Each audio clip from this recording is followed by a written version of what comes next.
as we're joined by Jordan Reid, senior NFL draft analyst for the Draft Network. You can follow Jordan on Twitter at JReid. That's R-E-I-D. He gets confused, I think, a few times on the Twitter for Jordan Reid, the NFL tight end. At JReid NFL.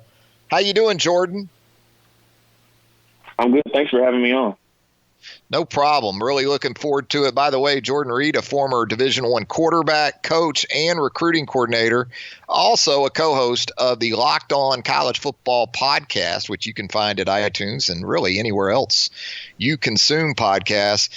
Jordan, we wanted to have you on because I know here in the last 24 hours you have released your latest 3-round mock, and here in Tuscaloosa, that's a particular interest, because there's always a fascination, it seems like more so than anything else these days, how many Alabama players are going to end up going in the first round of the 2020 NFL draft. And by my count, you have 6 in your first round. And set it straight on this. You're projecting your mock without consideration for potential trades. Is that correct? Correct. I got you.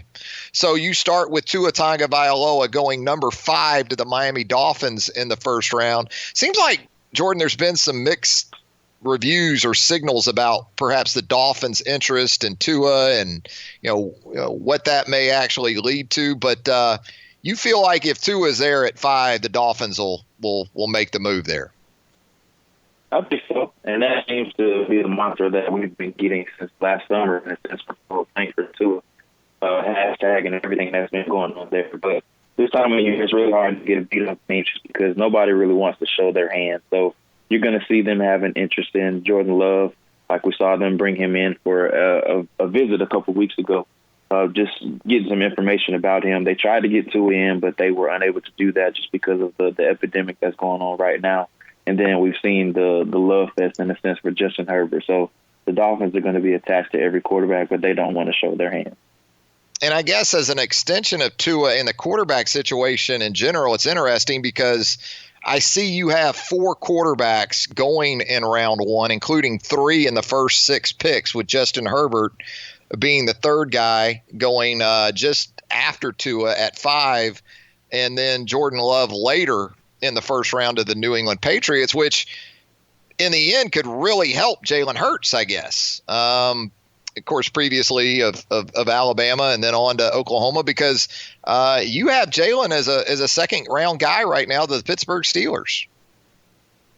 Yeah, and I know I got a little bit of backlash with this pick just because I know they have Mason Rudolph. Big Ben is on the backstretch of his career. He probably has 2 or 3 more years left in his career. I think that's a fair estimation. But with Jalen, I like Jalen, and there's a lot of evaluators that really like him around the league. And if you just think about the steps and the strides that he has made throughout the pre-draft process, from their last game in the college football playoff against LSU, it didn't go the way that he wanted it to, but I thought he really helped himself in the pre-draft process at the Senior Bowl. I think he made tremendous strides after struggling in the first day of practice. He came back the second and the third day and looked really well. And then at the combine, he went out, he threw the ball, he competed really well, and I thought he threw it fantastically in my guesstimation. But overall, I think he's helped himself a lot. Now, with Jalen, I think defensive-minded head coaches are going to take a liking to him a little bit more just because of how safe he is with the ball. And I think a team like the Pittsburgh Steelers could really use him just because we'll see what does happen with Mason Rudolph. But when he got his opportunities, he just didn't prove what they thought he could be. But when they took him in the 4th round a couple of years ago, but getting a guy like Jalen in the building to be an heir apparent to Big Ben Roethlisberger, I think would be a really good fit. And Jordan, I guess with Tua being so prominent in the discussion as a top 5 pick now, doesn't seem like there's as much buyer beware with Tua with his health and what he's been through in addition to the current situation in the hip. Are you picking up any of that, or is that something that clubs seem to be more and more comfortable with as we get deeper into the process? Well, there's going to be mixed reviews about Tua just because the first biggest stain on his resume, of course, is going to be his durability. It's not just the hip, both of the ankle injuries that he did suffer during his time at Alabama. So the injury history is something that is a little bit alarming, but I think the talent kind of trumps that just because of what he's shown during his career at Alabama. If I had to guess, I think he's still going to be a top 5 selection just because of, supply and demand with this quarterback class. Joe Burrow, everybody knows, is going to be the top quarterback selected, whether that's the Cincinnati or somebody else trading up for him if Cincinnati decides to go another route. But all signs point to him being the top overall pick. But with Tua, I still think he's going to be the second quarterback selected.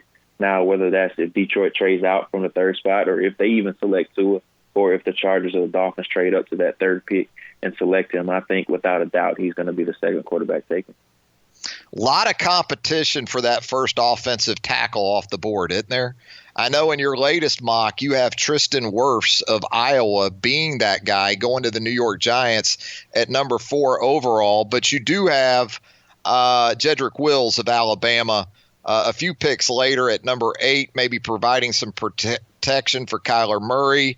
A few picks later, you've got Andrew Thomas of Georgia going 10th overall to the Browns. Mekhi Becton, the massive offensive tackle from Louisville, going 11 overall. You got those tackles kind of packed in there tight. What do you think will be sort of the separator for a guy like Jedrick Wills if he's in those first couple of guys to come off the board at his position?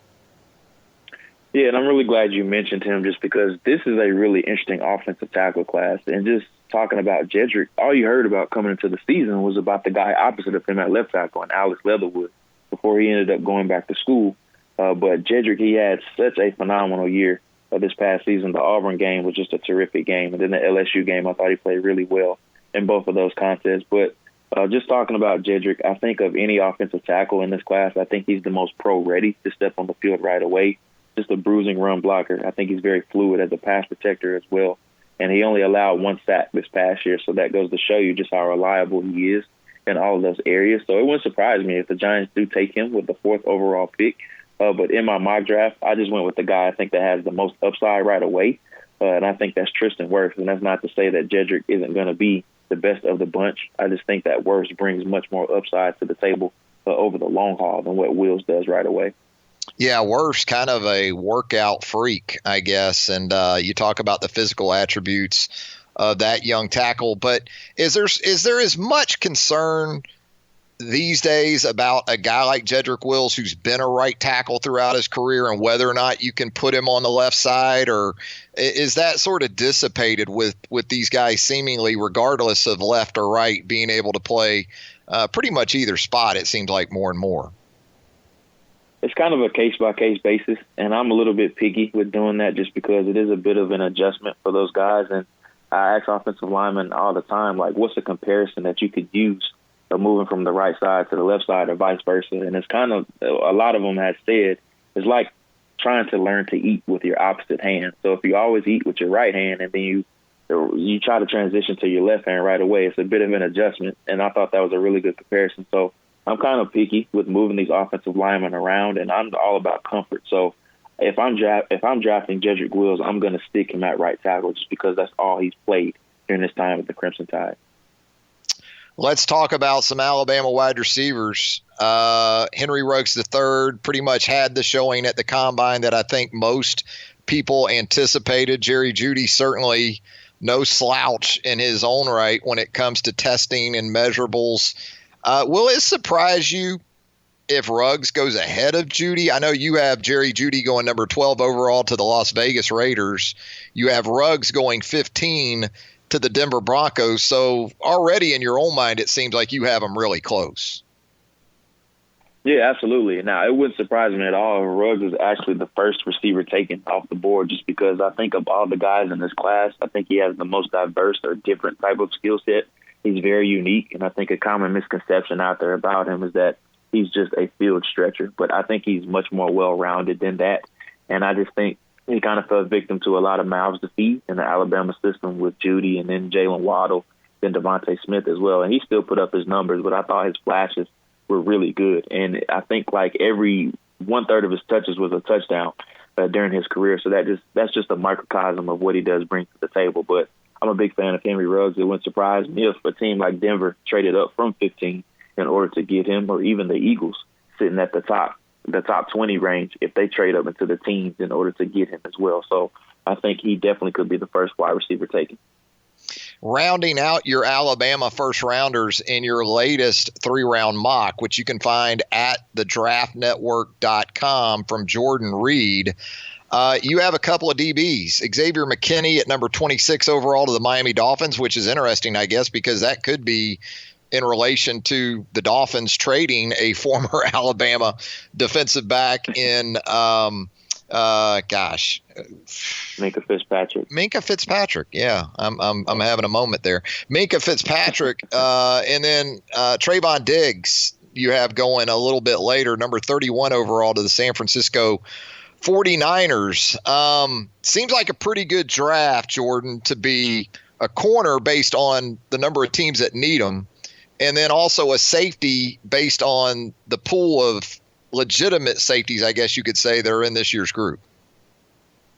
Yeah, and I think McKinney brings a really well-rounded and diverse skill set. And a common thought out there is that he's just simply a strong safety, and I think that's really wrong, just because he played a multitude of positions, and he actually played what is called that star position. Him and Shaheem Carter split it a little bit, that star position that Minkah Fitzpatrick did play during his time at Alabama, and it takes a really smart individual to play that position, just because you're playing pretty much every position outside of outside corner on Nick Saban, the back end of Nick Saban's defense. So McKinney is a very, very smart safety and very physical. He can cover and he can come downhill and be a striker as a tackler as well. So I think he's definitely a prime candidate to go in the first round. Now, he might go much earlier than the Dolphins at 26. It wouldn't surprise me if he does end up going to a team like Dallas at 17. I think that's definitely a fit for him.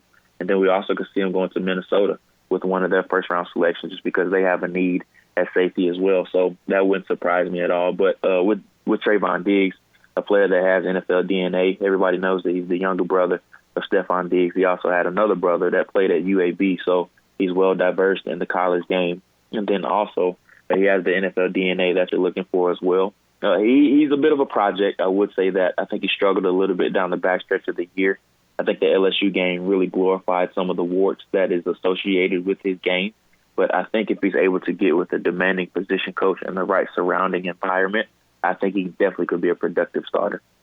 Now we get into the second and third round of your latest mock, and we see Terrell Lewis in the second round, number 47 overall to the Atlanta Falcons. I would guess medical history, the biggest concern obviously there with Terrell. And then in the third round, Raekwon Davis, number 72 overall to Arizona, where he would join Jedrick Wills if it played out to form with your latest mock. Let's start with Terrell. And I guess it does all start with injuries, right?